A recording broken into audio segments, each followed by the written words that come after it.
కానీ ఇక్కడ నేను చెప్పుల వ్యాపారం చేస్తున్నాను, అది కూడా వీళ్లతో పాటు. ఒకవేళ మీకు జాతి గురించి అంత అభ్యంతరం ఉంటే మరి ఎందుకు ప్రేమించారు?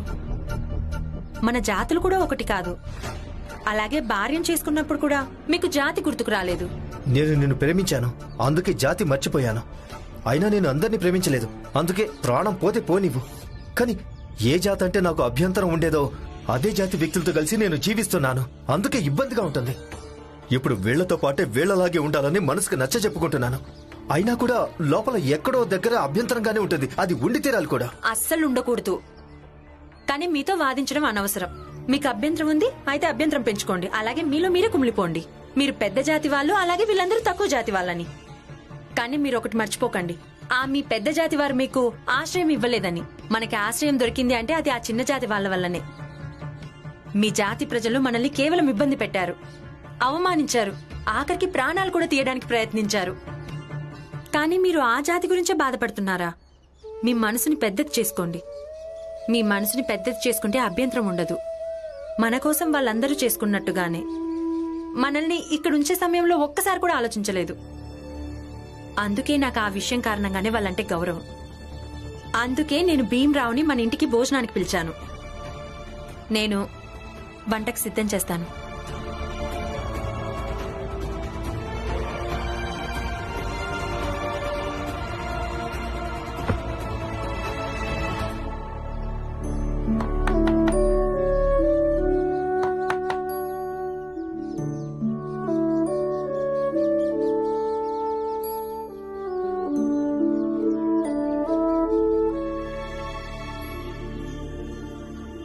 సందేశ్, మొత్తం చెప్పులు బూట్ల ద్వారా ఎంతెంత ఆదాయం వచ్చిందో అన్నీ రాసుకో. ఎందుకంటే భాగస్వామి వ్యాపారంలో పారదర్శకత ముఖ్యం. ఎంత ఆదాయం వస్తుందో అందరికీ తెలిసి తీరాలి. సరే బాబాయ్. బాలా, మా ఇంటి నుండి ఒక పుస్తకం తీసుకురావా?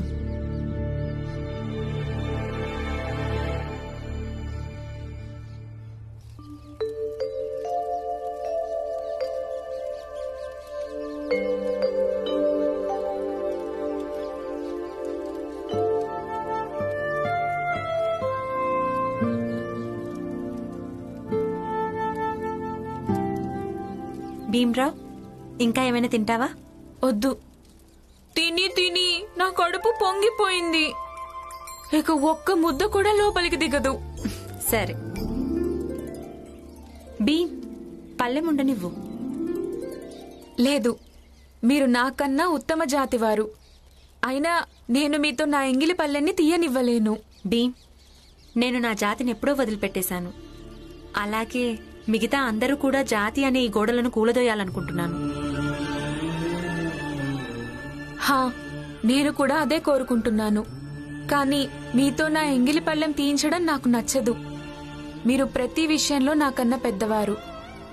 సరే, కానీ కడగొద్దు, బయట పెట్టే చాలు, నేను కడుగుతాను. సరే.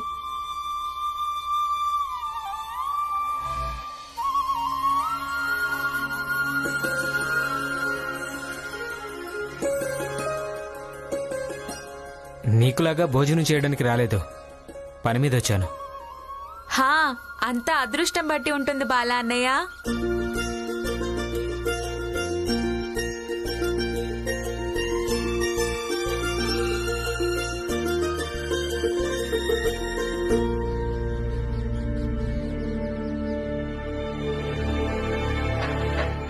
రాణిగారు, ఏంటి? సందేశ్ గారు పుస్తకం అడిగారు, లెక్కలు రాయడానికి.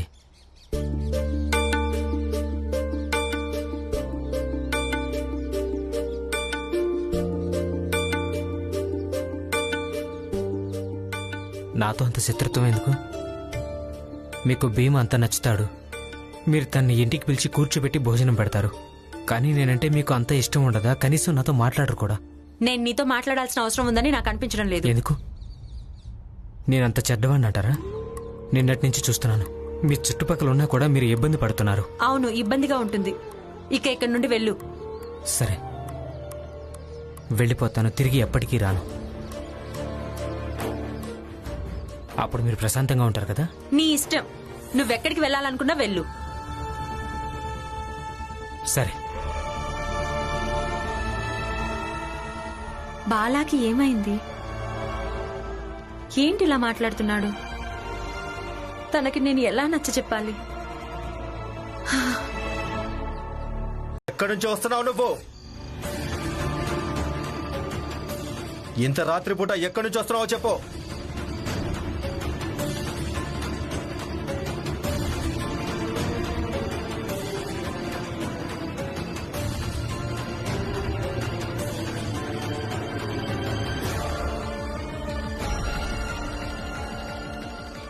ఎక్కడి నుంచి వస్తున్నావు నువ్వు? నువ్వు ఎక్కడి నుంచి వస్తున్నావు అని అడుగుతున్నాను. ఇంత రాత్రిపూట ఎక్కడి నుంచి వస్తున్నావు నువ్వు?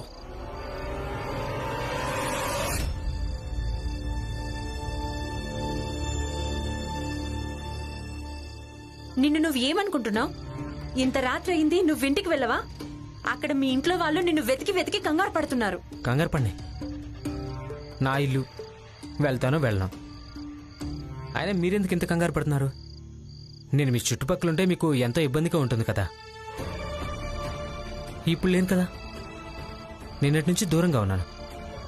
మరైతే ఎందుకు మీరు ఇంత ఇబ్బంది పడుతున్నారు? ఇబ్బంది ఎందుకంటే నువ్వు నా కారణంగా ఇక్కడున్నావు. ఇబ్బంది ఎందుకంటే మీ ఇంట్లో వాళ్ళు నిన్ను వెతికి వెతికి కంగారు పడుతున్నారు. అది నాకు నచ్చడం లేదు. ఇంకా నా ఇబ్బంది ఏంటంటే నువ్వు ఇలాంటి పిచ్చి పనులు చేయడం నాకు నచ్చడం లేదు.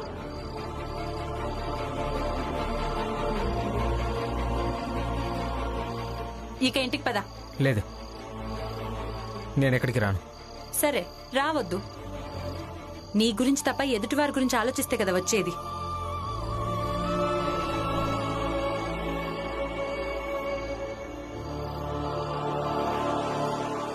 ఆగండి రాణిగారు. రాణిగారు, మీరు ఒక్కసారి చెప్పండి, నేను మీ చుట్టుపక్కలుంటే మీకు అస్సలు ఇబ్బందిగా ఉండదని. నువ్వు నాతో కలిసి ఇంటికి రావద్దు. నువ్వు నేను వేర్వేరుగా వెళ్దాం. ఒకవేళ నా భర్త మన ఇద్దరిని కలిపి చూశారంటే ఇక మరొక సమస్య ఏర్పడుతుంది. సమస్య ఏంటా సమస్య? అసలు నీకు బుద్ధుందా? విషయం ఆ మాత్రం అర్థం కావడం లేదా?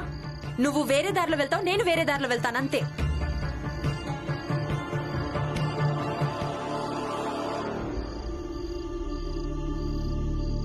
చెప్పు, ఎక్కడికి వెళ్ళావు? మీరు భోజనం చేస్తున్నారు కదా, మీకు అందుకే చెప్పలేదు. అది నాకు అకస్మాత్తుగా కళ్ళు తిరిగాయి. అందుకే నేను బయట చల్లగాల్లో తిరగడానికి వెళ్ళాను.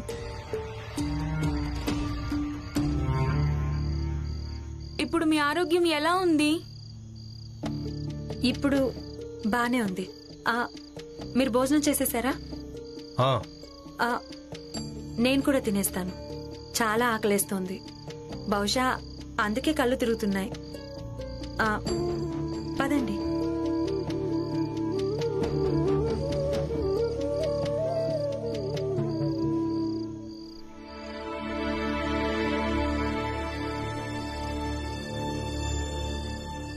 బాలా, సంగీత కార్యక్రమం గురించి మాట్లాడడానికి నువ్వు ఏ ఊరికి వెళ్ళావు?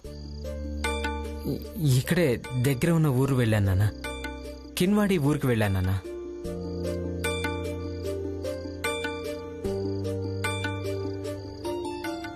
అవునా? ఆ, కార్యక్రమం ఎప్పుడు? 2-3 వారాల తర్వాత. అదేంటంటే తనకి ఇంకా పెళ్లి కుదరలేదు. కుదిరితే తను చెప్తాడు. ఇప్పుడు కేవలం వివరాలు అడగడానికి వెళ్ళాను అంతే. ఉమ్, నాకు ఆకలిగా ఉంది. ఆ.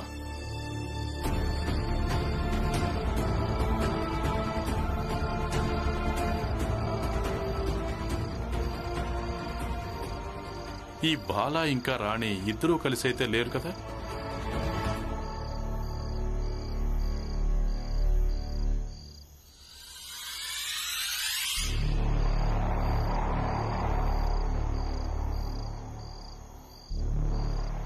నువ్వు నాతో అబద్ధం ఎందుకు చెప్పావు?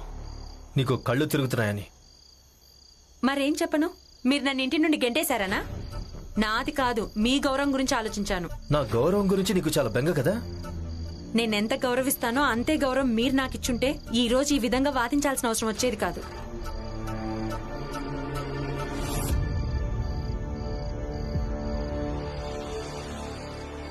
తన నోరు బాగా లెగుస్తుంది. మరేదైనా విషయం లేదు కదా? ఎందుకంటే ముందు కూడా ఈమెకి బాలాకి స్నేహం ఉండేది. అలాగే ఈరోజు ఇద్దరు మాయమయ్యారు. ఒకవేళ స్వామీజీ నిర్ణయం మాకు శిరోధార్యం. స్వామీజీ నిర్ణయాన్ని ఏకీభవిస్తున్నాం. లేదు, అది తప్పు. నీకు ఒకటే శిక్ష మంగేష్. రాబోయే 4 రోజుల వరకు నువ్వు ఇదే విధంగా కట్టిన చేతులతో ఊరు మొత్తం తిరుగుతూ ఉండాలి.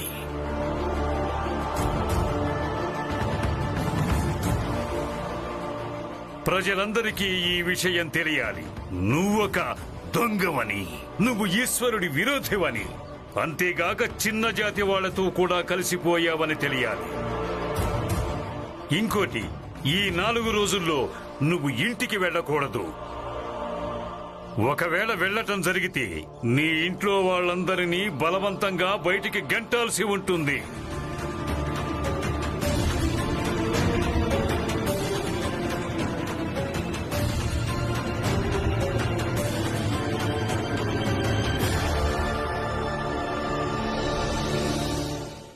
ఆ 4 రోజుల తర్వాత నువ్వు మీ ఇంటికెళ్లొచ్చు. కానీ పొరపాటున కూడా ఆ భూమి గురించి ఆలోచిస్తే అప్పుడు నువ్వు నీ కుటుంబ సభ్యులు అంతా సతారా గ్రామం వదిలి వెళ్లాల్సి ఉంటుంది.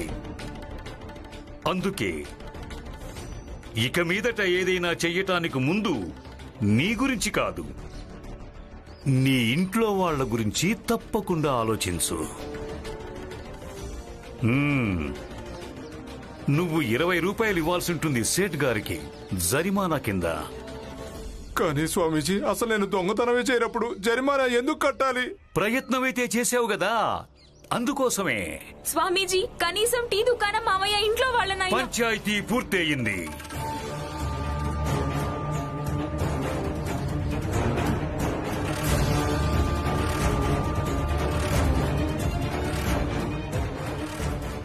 స్వామీజీ, స్వామీజీ, మీరు అలా ఎలా చేయగలుగుతున్నారు స్వామీజీ? నా విషయంలో ఇంత అన్యాయం ఎందుకు చేస్తున్నారు స్వామీజీ? మీకు తెలుసు కదా స్వామీజీ, ఆ భూమిని అమ్మి నేను నా కూతురికి పెళ్లి చేయాలని. భూమి ఈశ్వరుడి దగ్గరుంది, నేను తీసుకోవటం లేదు. ఈ రోజు సాయంత్రమే ఈశ్వరుడు ఆ భూమి మీద నివసించటానికి వస్తారు. పూజకి ఏర్పాట్లు ప్రారంభించండి. తమరి ఆజ్ఞ స్వామీజీ. లేదు స్వామీజీ, మీరు ఇలాంటి నిర్ణయం తీసుకొని ఇక్కడి నుంచి వెళ్ళలేరు. మీరు నా శవం మీద నుంచి నడిచి వెళ్లాల్సి ఉంటుంది. నేను మిమ్మల్ని వెళ్ళనివ్వను స్వామీజీ, వెళ్ళనివ్వరు. మీరు ఒకవేళ వెళ్ళాలనుకుంటే నా శవం మీద నుంచే వెళ్ళాలి స్వామీజీ, శవం మీద నుంచే.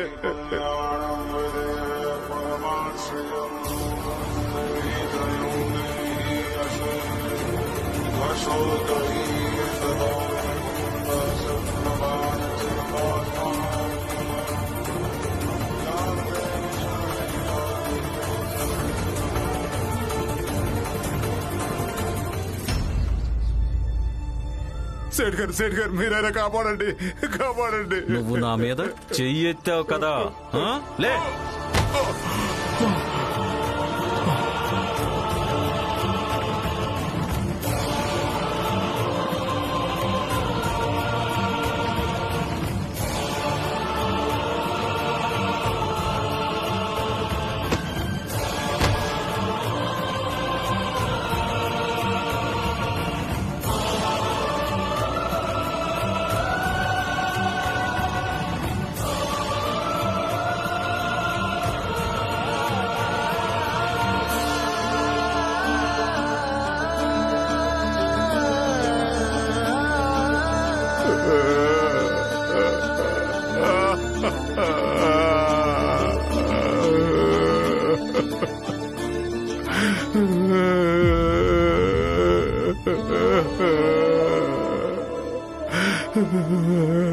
మావయ్య, నన్ను క్షమించండి. నేను మీకు అసలు ఏమీ అవ్వనివ్వనని మీతో చెప్పాను. కానీ వీళ్ళందరూ మిమ్మల్ని దొంగని చేసేశారు. అయినా నేనేమీ చేయలేకపోయాను. మావయ్య, నన్ను మీరు క్షమించండి. మామయ్య, మనం అన్ని ప్రయత్నాలు చేద్దాం, మీ భూమి ఎవరు సొంతం చేసుకోకుండా. వద్దు భీమరావు, వదిలే, లేకపోతే మళ్ళీ కొత్త సమస్య వస్తుంది. నాకు నా గురించి బాధ లేదు, కానీ నా కుటుంబం, నా భార్య, పిల్లలు నువ్వు చూసావు కదా. స్వామీజీ ఎలా బెదిరించి వెళ్ళారో. ఆయన నా కుటుంబాన్ని వదిలిపెట్టరు. ప్రాణం. కానీ భీమ్, నువ్వు నేను చెప్పేది విను. బాలా అనే మాటలు నువ్వు ఎప్పటికీ నమ్మద్దు. తను తలతిక్క మనిషి. ఆనందన్నయ్య తను ఎలా ఉన్నా మన అన్నయ్యే. కానీ మనకు మనమే నమ్మడం మంచిది కదా. కానీ ఇతరుల వల్ల ప్రభావితం చెంది దేన్నైనా నమ్మడం మంచిదంటావా? సరే భీమ్, ఇంటికెళ్దాం పదా. అందరూ నాకు అన్యాయం చేశారు. నేను మూర్ఖుణ్ణి. అందుకే సేటుగారి వెంటే ఎప్పుడూ ఉండేవాణ్ణి. స్వామీజీ మీద ఎంత భక్తి చూపించాను. ఆ మోసగాడు పంతులకు నేను ఎంత గౌరవం ఇచ్చాను. ఆ ఈశ్వరుడు నా మీద కనికరం చూపించలేదు. అందుకనే ఈశ్వరుడు మనుషులకు వివేకం ఇచ్చాడు. కూర్చో కూర్చో. నమస్కారం గురువుగారు. చల్లగా ఉండు. అందుకే చదువుకుని జ్ఞానం పొందడం మంచిదని చెప్తుంటాను. చదువుకుంటే పుస్తకాల జ్ఞానం లభించడమే కాదు, ఎంతో ఉన్నతమైన వివేకం కూడా వృద్ధి చెందుతుంది. భక్తి అలాగే మూఢనమ్మకానికి ఉన్న తేడా అర్థమవుతుంది. స్వామీజీ లాంటి వాళ్ళ మోసం కనిపిస్తుంది. సేట్ లాంటి వాళ్ళ అవకాశవాదుల స్నేహం గుర్తించగలుగుతావు. తర్కం చేయడానికి శక్తి లభిస్తుంది. చదువుకున్నటువంటి వ్యక్తి స్వయంగా ఆలోచించుకుని జీవితంలో సరైన నిర్ణయాలు తీసుకుంటాడు. గురువుగారు, మీరు చెప్పింది అక్షరాల నిజం. ఒకవేళ నేను కొంచెమైనా చదువుకొని ఉంటే వీళ్ళ మధ్య ఇరుక్కునేవాడి కాదు. లేదు, చూడు, ఒకటి మాత్రం చెప్పలేను. చదువుకున్న వ్యక్తి ఇలాంటి వాటిలో ఇరుక్కోడని. కానీ ఒకటి మాత్రం తప్పకుండా చెప్తాను, జ్ఞానంతో ఇలాంటి కుట్రల నుండి తప్పించుకునే ప్రయత్నం చేస్తాడు. మీరన్నది నిజమే గురువుగారు. నాకు చాలా బాధగా ఉంది, చాలా బాధగా ఉంది. నేను ఇలాంటి మోసగాళ్ళు, నమ్మక ద్రోహుల మధ్య ఉన్నాను. అయ్యో లేదు లేదు మంగేష్, గడిచింది ఏదో గడిచిపోయింది. ఏం జరిగిందో దాంట్లో మళ్ళీ ఇరుక్కోవద్దు. ఇక ముందు ఏం చేయాలో ఆలోచించాలి. ఇక నుంచి గుర్తించుకో, ఇలాంటి వాళ్ళ నుండి నువ్వు దొరకకుండా ఉండాలి. అర్థమైందా? అలాగే గురువుగారు. గురువుగారు గురువుగారు గురువుగారు మీరు నాకు ఒక చిన్న పని చేసి పెడతారా? సరే, ఏం చేయాలో చెప్పు. మా ఇంటికెళ్ళి మా ఇంట్లో వాళ్ళకి కొంచెం నచ్చ చెప్పండి. వాళ్ళని ప్రశాంతంగా ఉండమనండి. కంగారు పడొద్దని చెప్పండి. నాకు పంచాయతీ పేరున ఇలాంటి శిక్ష పడింది. నేను ఇంటికి వెళ్ళలేను. 3-4 రోజులు పస్తులుంటే నేనేం చచ్చిపోను. అలాగే నేను ఇంటికి తిరిగి వెళ్తాను కదా, అప్పుడు అంతా చక్కబడుతుంది. ఇంకా అన్నట్లు ఇది కూడా చెప్పండి. భూమి పోయింది, ఏం పర్వాలేదని. నేను ఏదో ఒక ఉపాయం వెతుకోగలను.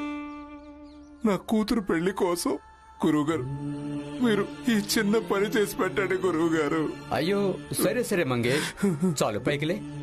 నువ్వేం బాధపడకు, నేను చెప్తాను.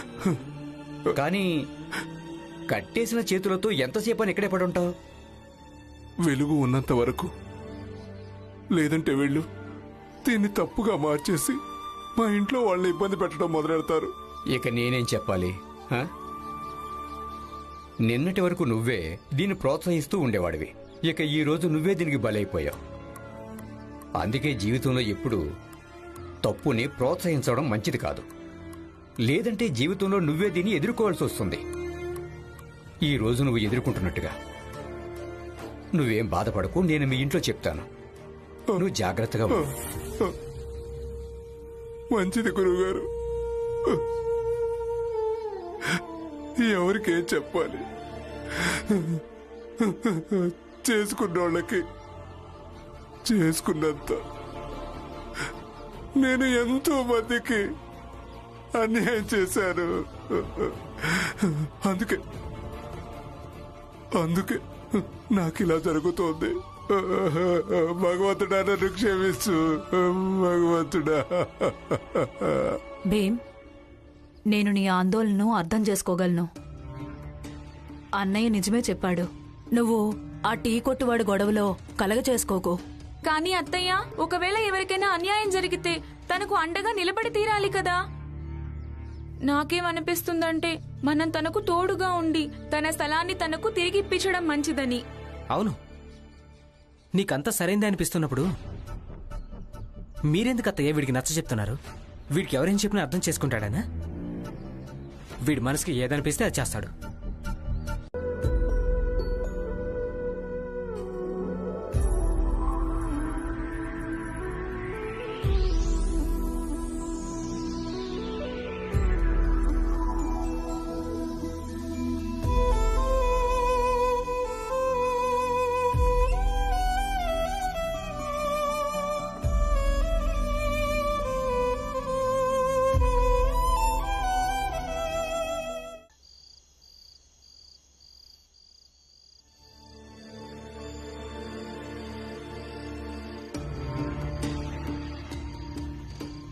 ఈ రోజు రాత్రి నేను అక్కడ మీకోసం ఎదురు చూస్తాను.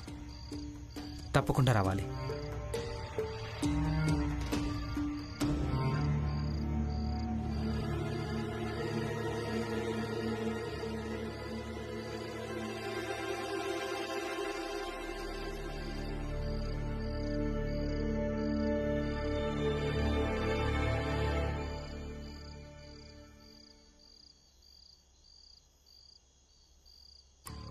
ఒకవేళ ఈ రోజు రాత్రి నేను మళ్ళీ ఇంటికి రాకుంటే మీరు సమాజం భయంతో ఇంట్లోనే కూర్చుంటారా, లేక నన్ను వెతకడం కోసం బయటకు వస్తారా? చెప్పండి.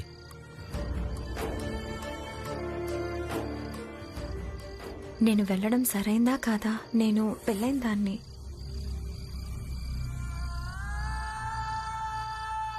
వెళ్తాను. ఒక్కసారి కలవడంలో తప్పే ఉంది.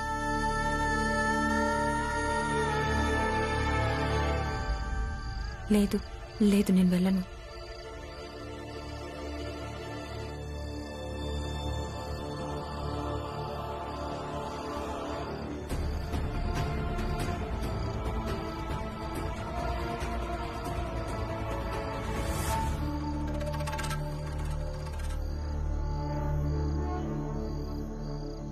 నువ్వెక్కడికి వెళ్తున్నావో నాకు తెలుసు. ఈ రోజు నిన్ను ప్రత్యక్షంగా పట్టుకుంటాను.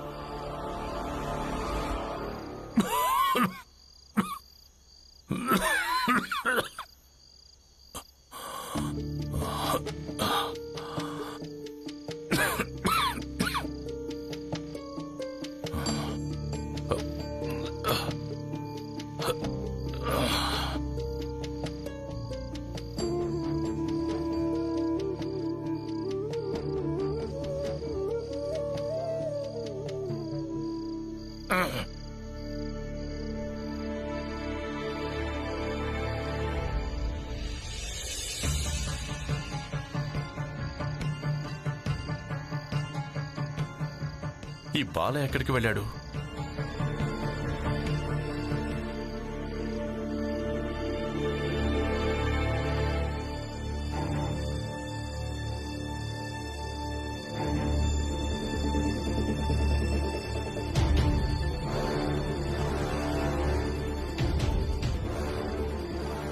ఈరోజు బాలాకి చెప్పేస్తాను నన్ను నిస్సహాయురాల్ని చెయ్యొద్దని. ఇలా పట్టుబడ్డం వల్ల నేను రోజు రాలేనని. ఇంట్లో నా భర్త ఉన్నాడు. ఒకవేళ తనకు అనుమానం వచ్చిందంటే మంచిది కాదు, నాకు మంచిది కాదు, బాలకు మంచిది కాదు. ఈ రోజు తనను ప్రత్యక్షంగా పట్టుకోవాలి. అప్పుడు చెప్తాను తన సంగతి.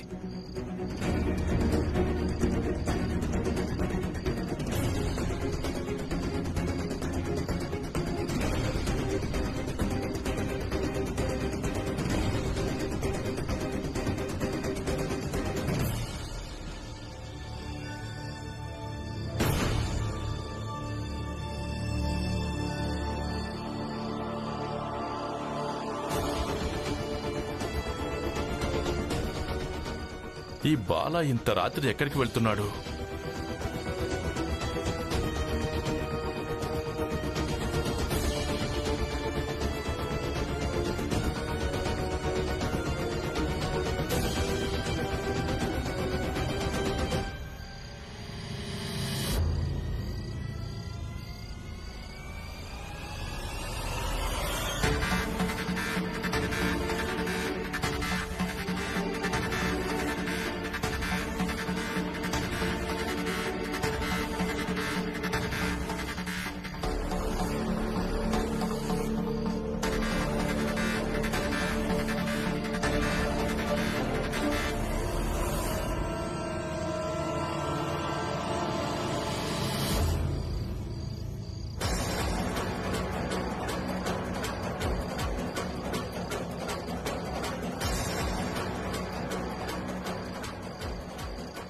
ఈ దారి మళ్ళీ ఇంటి వైపే కదా వెళ్తుంది.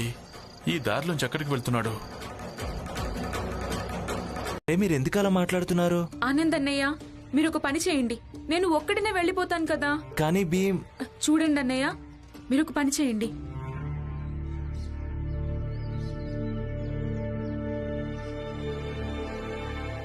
చెప్పండి, ఏం కుట్టాలి? ఆ చెప్పులు కుట్టివు. నీ భాగస్వామి ఎంత పొగరు చూపిస్తున్నాడంటే తనేదో పెద్ద జమీందారు అయినట్టు. అలా గుడ్లప్పగించి ఏం చూస్తున్నావు? చెప్పులు కుట్టే దుకాణంలో కూర్చున్నావు కదా, అంటే నీ దృష్టి అంతా వినియోగదారుల కాళ్ల మీద ఉండడం మంచిది, పైకి కాదు. అయ్యో బాబాయ్, వదిలేయండి, నేను కుడుతున్నాను కదా.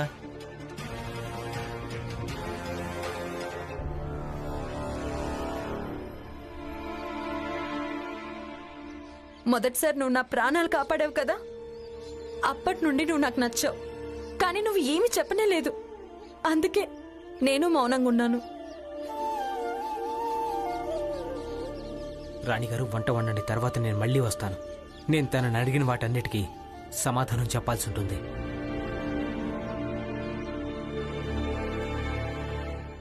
ఇదిగోండి, భోజనం చేయండి. భోజనం తీసుకురావడానికి ఇంత సమయమా? మీరు ఎందుకలా అంటున్నారు?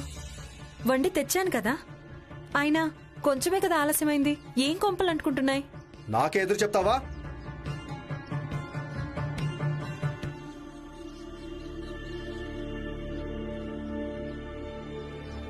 అరే సందేశ్ అన్నయ్య, మీరు ఎందుకు అరుస్తున్నారు?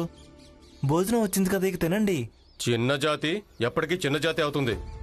ఒకవేళ నా భార్య ఇలా దురుసుగా ప్రవర్తించుంటేనా నేను దానికి గట్టిగా బుద్ధి చెప్పుండేవాడిని. నువ్వేం మగాడివి, నీ భార్య కూడా నిన్నే తిట్టి వెళ్ళిపోతుంది. ఏంటి బాబాయ్, మీరెందుకు భార్య భర్తల మధ్యలో దూరుతున్నారు? మీరు మీ భార్యను మనిషిలా కాకుండా జంతువు అనుకుంటారేమో, దాని అర్థం అందరూ అలాగే అనుకోవాలా? దానివల్ల జాతి పెద్దది కాదు బాబాయ్, మనిషి చిన్నవాడు అయిపోతాడు. నోరు మూసుకో.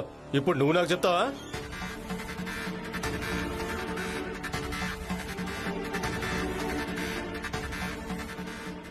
ఇదిగోండి. ఎంతైంది? ఒక అనా. మీరు ఈయనకిచ్చేయండి. చెప్పులు కుట్టే పని చేస్తావు కదా, దాని అర్థం చెప్పుల్ని నెత్తిన పెట్టుకోవాలని కాదు. అదే విధంగా ఆడది కూడా అంతే, తనను నెత్తిన కూర్చోబెట్టడం మంచిది కాదు. బాబాయ్, అదే ఆడవాళ్ళను పూజిస్తుంటారు, మీరు వాళ్ళని నెత్తిన పెట్టుకోవడం గురించి మాట్లాడుతున్నారా? అయినా మీరే స్వయంగా దుర్గా భవాని దగ్గరికి వెళ్ళి రోజు పూలు పత్రాలు సమర్పిస్తుంటారు. ఇక మీ ఇంటి దేవిని కాలి చెప్పు అంటున్నారా? ఇలాంటి ఆలోచనకు సిగ్గుపడాలి మీరు.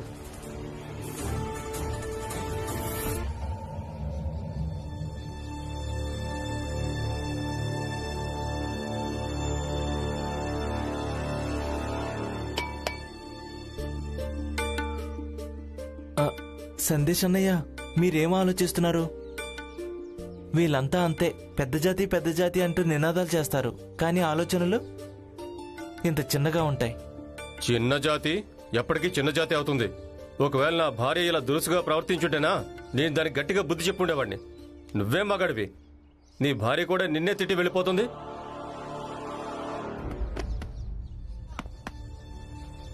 సందేశ్ అన్నయ్య, క్షమాపణ కూడా చెప్పండి, వదినకి బాధ అనిపించి ఉంటుంది.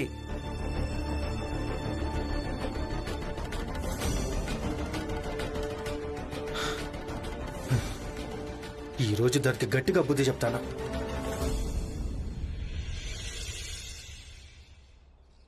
గురువుగారు, గురువుగారు, గురువుగారు. ఏమైంది భీమరావు, నువ్వు ఎందుకింతగా కంగారు పడుతున్నావు? గురువుగారు, నేనేం చెయ్యాలి? నాకేం అర్థం కావడం లేదు. ముందు నువ్వు విషయం పూర్తిగా చెప్పు. గురువుగారు, మీకు టీ కొట్టు మావయ్య గురించి తెలుసు కదా. ఆయన తన కుటుంబ రక్షణ కోసం ఏం చేయడానికి వెళ్ళాడో ఏమో. ఒకవేళ ఆయన ఏదైనా తప్పు చేస్తాడేమో. ఇక నా కోరిక ఏంటంటే మీరు నాకు మార్గదర్శనం చేయాలని. నాకు ఏదైనా సలహా ఇవ్వండి. ఇక ఈ వ్యవహారంలో నేను నాన్న అభిప్రాయం కూడా తీసుకోలేను, ఎందుకంటే మా నాన్నకు ఏమాత్రం ఇష్టం లేదు నేను టీ కొట్టు మావయ్యకి సహాయం చేయడం. సరే భీమరావు, ఒకటి చెప్పు. నిన్నటి నుండి ఇప్పటి వరకు నువ్వు ఎంతసేపు చదువుకున్నావు? చెప్పు. కొంచెం కూడా లేదు. కానీ ఎందుకు గురువుగారు? సరే ఒకటి చెప్పు, నువ్వు జీవితంలో అన్నిటికంటే ఎక్కువ ప్రాధాన్యత దేనికిస్తుంటావు? చదువుకే. కానీ నువ్వు అదే చదువుకి దూరమైపోతూ ఉన్నావు. ఇలా కొంచెం కొంచెంగా దూరమైపోతూ ఉంటే నువ్వు ఏదో ఒకరోజు పూర్తిగా దూరమైపోతావు.